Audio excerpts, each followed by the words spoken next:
Assalamualaikum warahmatullahi wabarakatuh.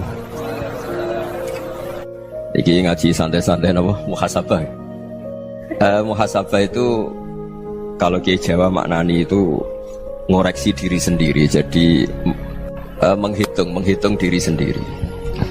Ini pas bidang yang saya tekuni tadi karena Habib Ahmad yang minta kemarin sama ibu siapa dari Indonesian Power itu. Ibu Lia, saya turutin sekaligus saya sambil belajar terus tentang muhasabah. Dalam konteks Indonesia, muhasabah itu sudah jadi perilaku ya. Karena dulu orang tua saya, guru-guru saya kalau ngandani itu, bayangkan kalau kamu jadi dia. Jadi misalnya kita mentang-mentang atasan, otoriter sama bawahan. Bayangkan kalau kamu jadi yang bawahan itu kayak apa? Laukun tamakanah, kalau orang Arab bilang, bayangkan kalau kamu di posisi dia. Makanya guyonannya orang-orang Indonesia itu kan orang ngaramkan judi gitu, bareng dikasih tahu. Tapi yang menang anak jenengan, alhamdulillah. Ternyata ngaramkan itu karena ada anaknya. Kalau anaknya yang menang ya seneng. Meskipun itu guyonan, tapi saya punya padanan itu dalam kitab hikam. Nabi Ibrahim itu Khalilur Rahman, tentu bencinya minta ampun sama yang namanya maksiat. Suatu saat beliau diterbangkan di alam malakut. Itu kalau di hikam saya halaman 15 juga. Saya masih ingat betul. Mungkin kalau Anda beda halaman karena beda cetakan. Setelah diterbangkan di alam malakut, diperlihatkan sama Allah, ada orang pezina, ada orang syaribul khomri, ada orang mabuk, ada orang macam-macam. Allah tanya sama Nabi Ibrahim, bagaimana pendapat kamu Ibrahim tentang mereka yang maksiat? Kata Nabi Ibrahim, ya Allah, habisi saja mereka. Mereka hidup di bumi engkau, makan rezeki engkau, kemudian mereka tidak taat sama engkau. Singkat cerita, di fase itu, saya ulang lagi, di fase itu Allah nurutin sampai sekian peristiwa, mungkin 3 atau 4. Sudah setelah sekian tahun Nabi Ibrahim lupa peristiwa itu, kemudian beliau diminta menyembelih anaknya. Ini versi kitab hikam. Memang versinya banyak tentang kenapa Nabi Ibrahim disuruh menyembelih anaknya. Ketika mau menyembelih anaknya, Nabi Ibrahim ragu. Huwa samratu fuadi, anak saya ini buah hati saya, kenapa engkau suruh menyembelih? Terus kata Allah, apa kamu tidak ingat ketika kamu saya angkat di alam malakut, kemudian kamu usul bunuh-bunuh, saya tidak mempertimbangkan usul Anda, tapi kenapa sekarang saya merintahkan kamu mikir gitu. Terus, ya karena ini anak saya ya Allah. Terus kata Allah, rumang samu wong bukan mata ini gak gawean kau sing gawe kowe enak wae usul mata ini. Jadi saya yang bikin, kemudian Anda enak aja usul membunuh. Semenjak itu Nabi Ibrahim itu di eranya itu asfaqun nas, orang paling sayang sama manusia. Karena kadang kita keras itu ya kebetulan tuh udah anak kita, ada keluarga kita. Cara orang Jawa itu kan gitu ya, kalau ada perempuan terus macak yang macam-macam pakai sepeda motor cowok, terus wah itu luput suwuk, semoga-moga gini. Tapi setelah dikasih tahu, niku ponakane jenengan, semoga-moga selamat. Jadi jangan-jangan kemarin ahli ma'asi itu kebetulan tuh udah keluarga kita. Kalau keluarga kita yang pernah salah pada kita, semangat kita mintakan maaf. Jangan-jangan kita didikte hukum sosial gitu. Jadi orang yang salah kebetulan tuh orang yang menservis kita, atau keluarga kita, atau orang dekat kita. Jangan-jangan semangat kita mintakan ampun. Tapi kalau sama orang lain kebetulan musuh kita semangatnya minta itu kena azab. Nah ini yang nggak boleh dalam Islam. Islam mengajarkan niru Rasulullah SAW, Nabi itu rahmatal lil alamin. Bahkan kemarin saya ngaji virtual sama beberapa habaib. Ada Habib Ali Al-Jufri dari Mesir, ya, ada Habib Alwi dari Kuitang, ada Habib Nabil Al-Musawa. Dari sekian habaib itu saya masih ingat, diantaranya yang didawuhkan rahmatan lil alamin itu ketika Nabi adzahu qaumuh, disakiti oleh kaumnya, dan itu mereka masih kafir semua. Itu mereka dapat doanya Nabi, Allah mahdi qaumi fa innahum la ya'lamun. Kayak apa baiknya Nabi, orang yang menyakiti, yang melukai, tapi Nabi masih berdoa, Allah mahdi qaumi fa innahum la ya'lamun. Sayyidina Umar dapat doanya Nabi itu ya khina kana kafiran, ketika masih kafir didoakan, Allahumma aizzal Islam bi Umar. Itu ketika masih kafir. Itu pelajaran bagi kita bahwa yang sedang tidak cocok pun itu berdapat doa kita.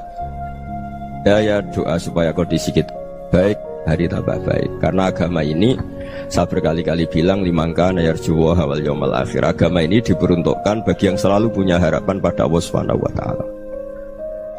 Saya cerita muhasabah ini tentang hubungan kita dengan Allah. Di Indonesia itu banyak orang fasik, banyak orang nakal. Ya di mana-mana orang nakal itu ya mayoritas, wa aksaruhum fasikun. Tapi berkahnya harapan. Mungkin saya kira nakal sok benda, mungkin saya kira sholat sok ben sholat, mungkin sekarang belum sakhok, belum dermawan, suatu saat dermawan. Barokahnya itu kefasikan ini dianggap sementara. Sedang fasik, sedang tidak benar. Karena kiai-kiai kita, para guru-guru kita, para habaib utamanya itu mesti bilang semoga husnul khotimah. Nah barokahnya doa itu semoga husnul khotimah itu menjadikan satu pola sosial. Yang sedang fasik ini masih diharapkan jadi lebih baik, jadi lebih. Sehingga kita tidak ngambil sikap ekstrim yang ingin menghabisi atau ingin mengadili, tidak, karena selalu kita punya harapan. Dan agama ini limangka nerjuwa hawal yawmal akhir. Bayangkan dulu kalau yang nakal itu anak kamu. Pasti kamu gak ingin kan langsung dapat azab, dapat apa. Padahal kita semua jadi tokoh ini abul kulli, bapak dari semuanya. Sehingga ketika Rasulullah SAW jalan-jalan kemudian melihat perempuan sedang menyalakan api. Kalau apinya mati ditiup, anaknya dijauhkan. Nanti kalau sudah jauh dari api, anaknya digendong lagi. Terus kata Rasulullah, matur ke semua sahabat, Aro'aitum anna hadih tarihatan waladaha alan nar. Apa kamu berpendapat bahwa perempuan ini akan melemparkan anaknya ke neraka? Tidak ya Rasulullah. Tidak akan seorang ibu melemparkan anaknya ke api. Terus kata Rasulullah, Allahu arhamu min hadih biwaladiha. Allah lebih rahman, lebih rahim dibanding orang tua ini kepada anaknya. Ini yang harus kita kenalkan terus, kita kampanyakan terus, supaya orang hubungannya dengan Allah itu nyaman, asyik. Sehingga dengan demikian selalu ada harapan bahwa yang sedang nakal ini suatu saat tobat. Kita tidak boleh menghukumi pasti begini, pasti gini, itu tidak wilayah kita. Itu juga yang dicontohkan Rasulullah SAW. Secara lahir Nabi itu nggak berkenan sama Wahsy, karena Wahsy itu salahnya salah fatal, karena membunuh ahabban nasi ila Rasulillah, yaitu membunuh Sayyid Hamzah. Jadi ketika Wahsy tobat, Nabi itu nerima tobatnya. Dan ketika beliau dengan basariyahnya agak siap ketemu Wahsy karena harus ingat Sayyid Hamzah, basariyahnya diturutin.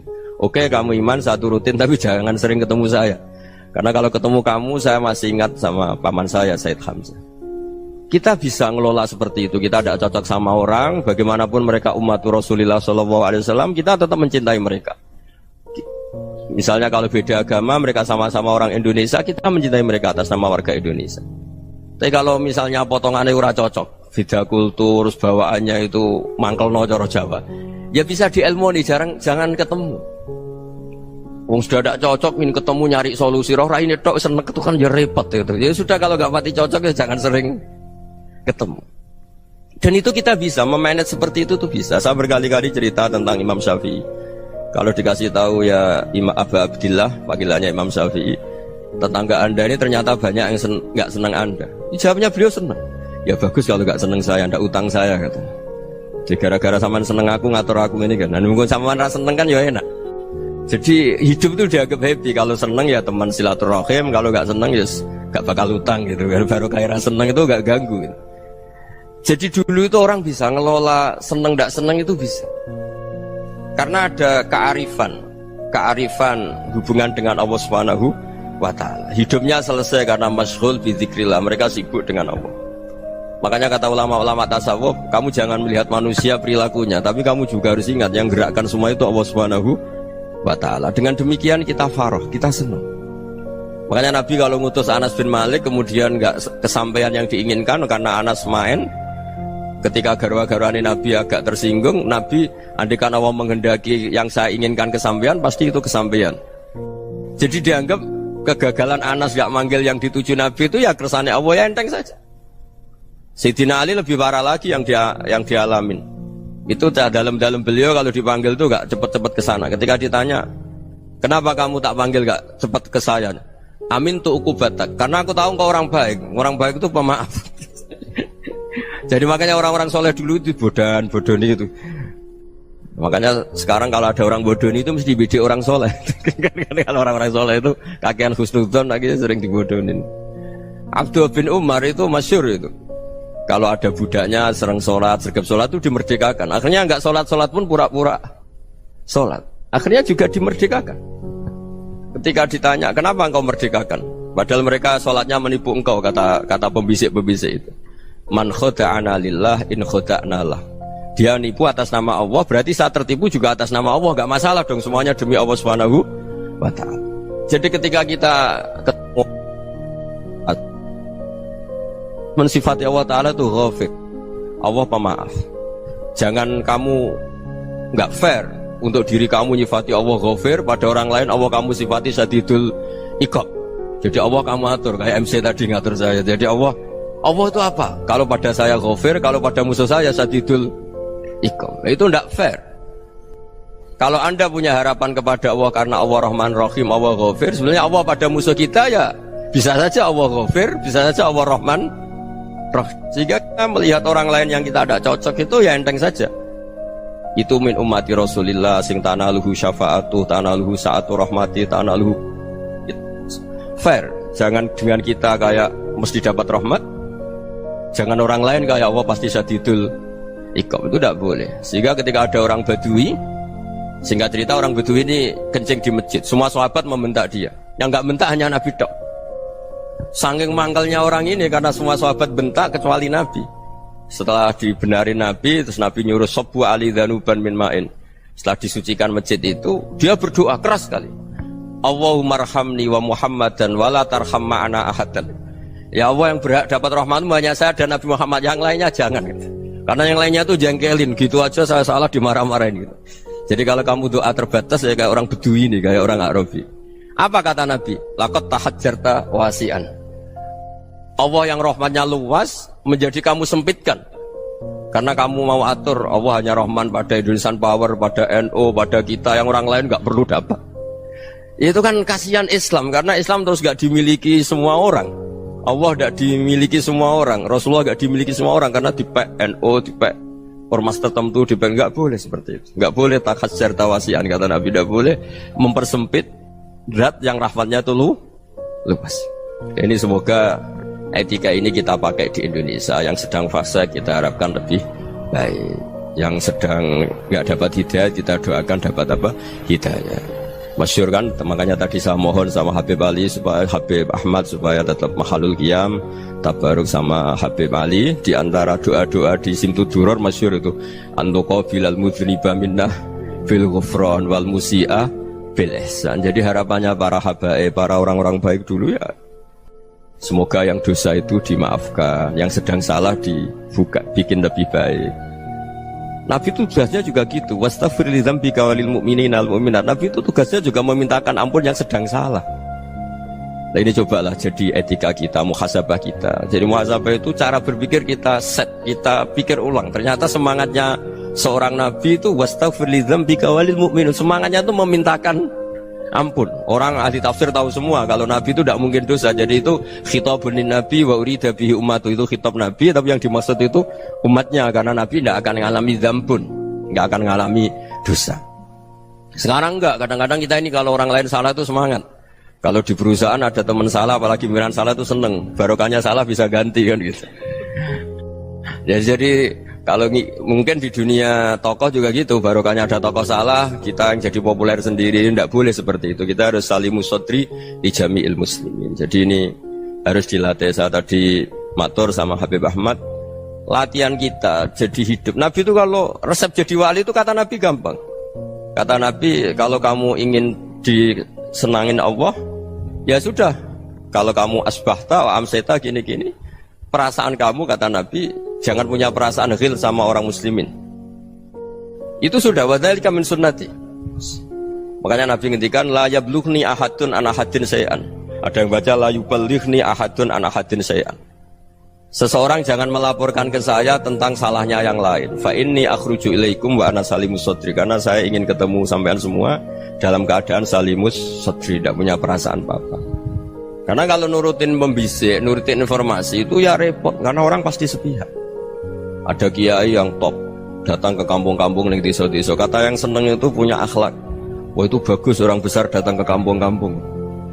Kata yang nggak seneng, Oh itu jobnya kiai kecil kok diambil, itu kan ya kasihan itu kan sudut pandang.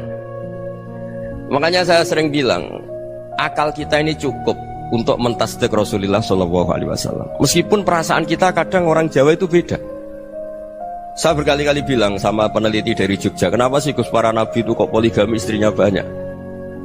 Nabi Dawud katanya itu berapa? Nabi Sulaiman malah jumlahnya agak terbatas ini. Nabi Muhammad itu paling sedikit. Saya tanya gini, perempuan itu orang lemah, jadi kalau nolong orang satu gimana baik, kalau nolong orang dua ya lebih baik, ya sudah kira-kira seperti itu. Paling tidak akal kita masih tahu kalau orang baik itu kan mesti baik, nolong orang satu baik, nolong orang dua ya lebih baik, nolong orang tiga lebih baik. Tapi kalau kamu orang nggak baik, satu saja kamu terlantarin, kamu miskinkan, kamu ya tinggal diukur kan. Kalau orang baik nambah baik, tapi kalau orang buruk tambah buruk.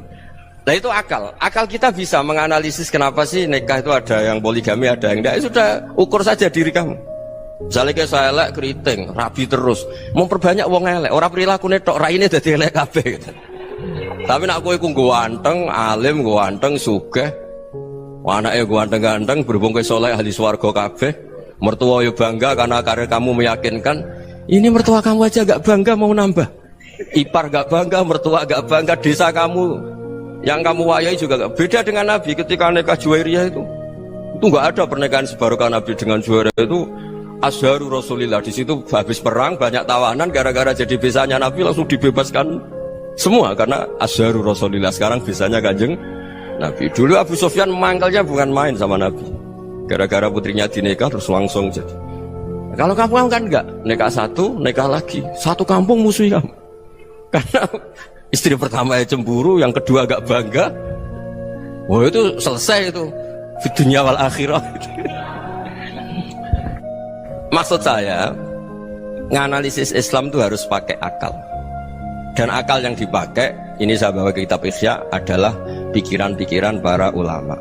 Makanya ketika Imam Ghazali ketika ditanya fakaifa bi muslimin fasikin asawwaha fi jami'i amri, kalau kalian ketemu orang fasik, orang Islam tapi fasik, perilakunya nggak ada yang benar. Kata Imam Ghazali jawabnya lucu, aneh. Mamin muslimin illa wa islamuhu ta'ah. Tidak ada orang Islam kecuali dia mau Islam, membenarkan Allah dan Rasul itu sudah taatnya dia. Kok kamu tidak bisa melihat taatnya dia? Dia pikirannya kan ini pemabuk, ini tukang apa. Tapi kata Imam Ghazali, sebenarnya kamu masih bisa berpikir positif. Mamin muslimin illa wa islamuhu ta'ah. Tidak ada seseorang Islam ketika dia milik Islam itu pasti ada taatnya, yaitu tasdik pada Allah dan tasdik kepada Rasulullah Shallallahu Alaihi Wasallam. Jadi dengan pola seperti itu, maka di antara guru-guru kita yang modern ya di era Mbah Maimun, di sini ada Habib Ahmad, Habib Salim, syair yang sering dibaca beliau adalah ada orang munajat sama Allah. Ini cerita munajat. Itu orang itu ngendikan gini, ana mutnibun, ana mukhtiun, ana asi, huwa rahimun, huwa ghafirun, huwa afi. Ya Allah, saya mukhti, saya orang yang salah. Ana mutnib, saya orang yang dosa. Ana asin, saya sering maksiat. Tapi engkau ya Allah, engkau ghafir, pemaaf. Engkau rahim, maha pengasih. Engkau afin, yang mudah memaafkan. Kata orang ini, ya agak kurang ajar, tapi saking senengnya sama Allah. Qobal tuhunna salasatan bisalasat. Ya gini saja ya Allah, sifat engkau diadu dengan sifat saya. Engkau Tuhan, Gusti, nggak boleh kalah katanya. Terus wasatahliban ausofu ausofi, dan engkau pasti pemenangnya gitu. Jadi ada orang rayu Allah dengan cara seperti itu ya ada ya. Saya ini manusia, salah saya banyak. Engkau ampunannya banyak. Engkau Tuhan, Gusti, nggak boleh ampunan Anda, ampunan engkau kalah dengan salah saya. Nggak boleh Tuhan kok kalah. Jadi untuk supaya orang punya harapan gitu. Banyak juga wali-wali yang jadab ketika datang ke makam Rasulullah SAW. Itu kalau dongo ya agak kacau sebetulnya, cara syariat agak kacau. Ya Allah, engkau punya dua pilihan. Jika engkau menjadikan saya soleh, surah habibuk, yang senang kekasihmu, yaitu Rasulullah SAW. Tapi jika engkau menjadikan saya fasik, surah adubuk, yang senang itu setan. Monggo jenengan mau menyenangkan kekasih jenengan, mau menyenangkan musuh jenengan, monggo jenengan bebas kok memilih. Mestinya Allah ya senang menyenangkan kekasihnya. Jadi ya, intinya Allah dipaksa untuk menjadikan dia orang soleh gitu.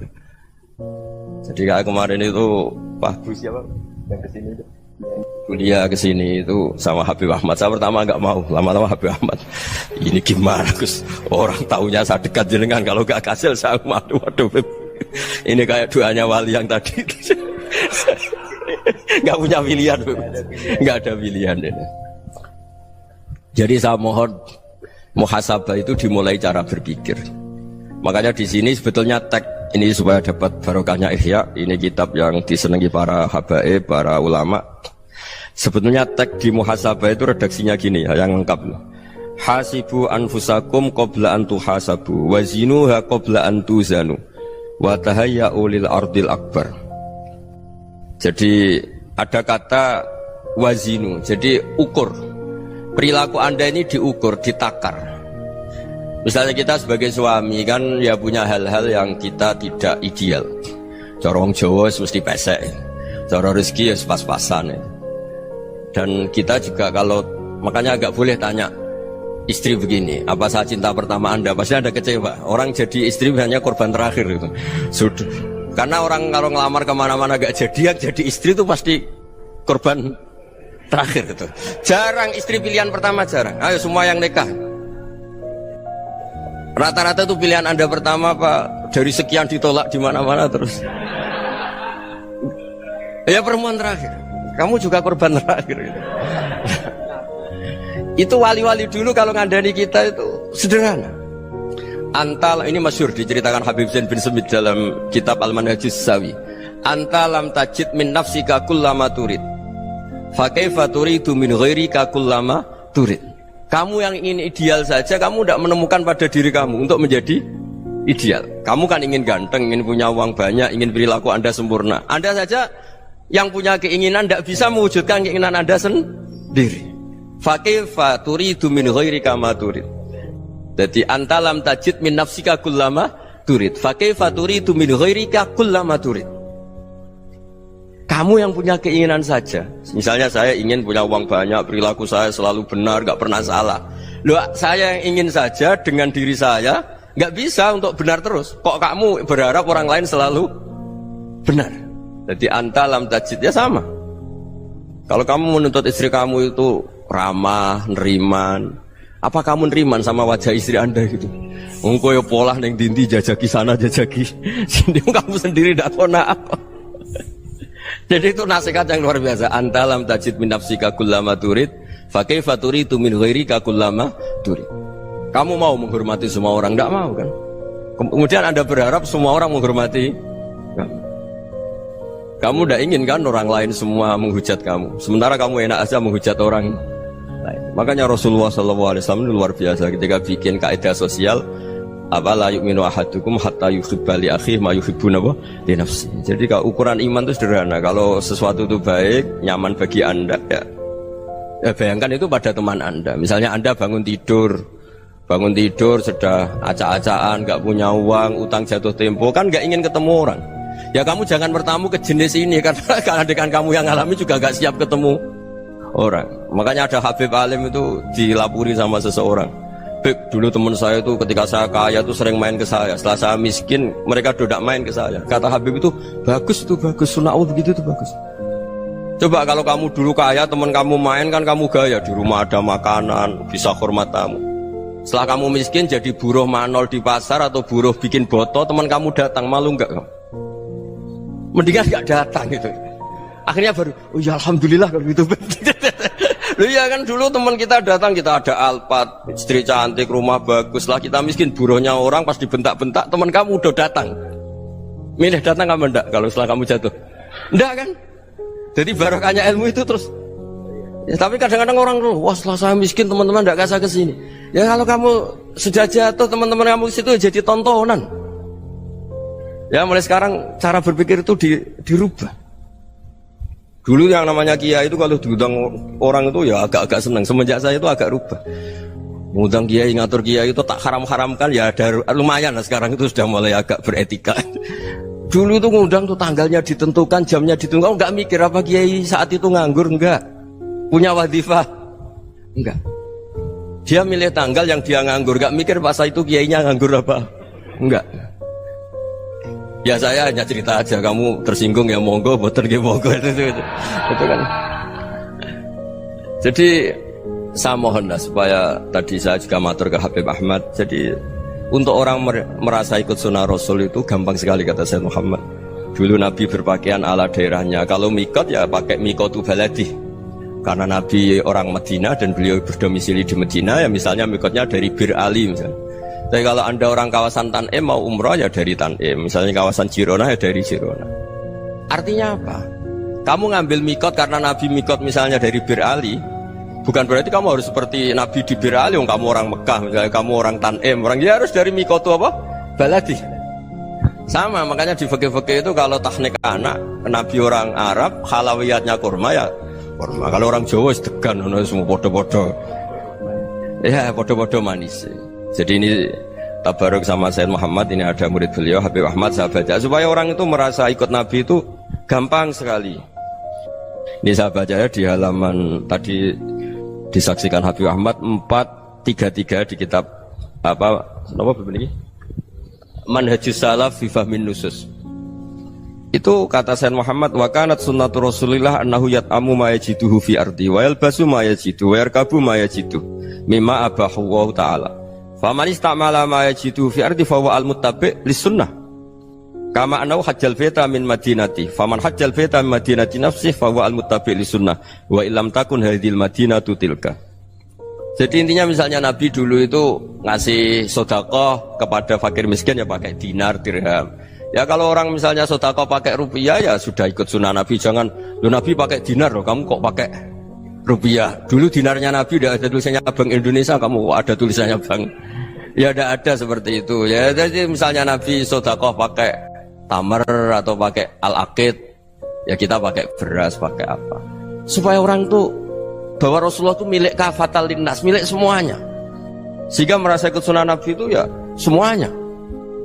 Makanya dulu Mbah Mun kalau motivasi saya supaya bombong, kalau orang Jawa bilang bombong. Wong Jawa mesti ono wong alim. Beliau menyontohkan Mas itu Mbah Fadol, Senori, Mbah Ihsan Jambes. Itu bisa ngarang-ngarang kitab luar biasa. Padahal beliau bukan orang Arab. Imam Sibawai itu orang Persia, Imam Ghazali orang Tus itu juga ikut Persia.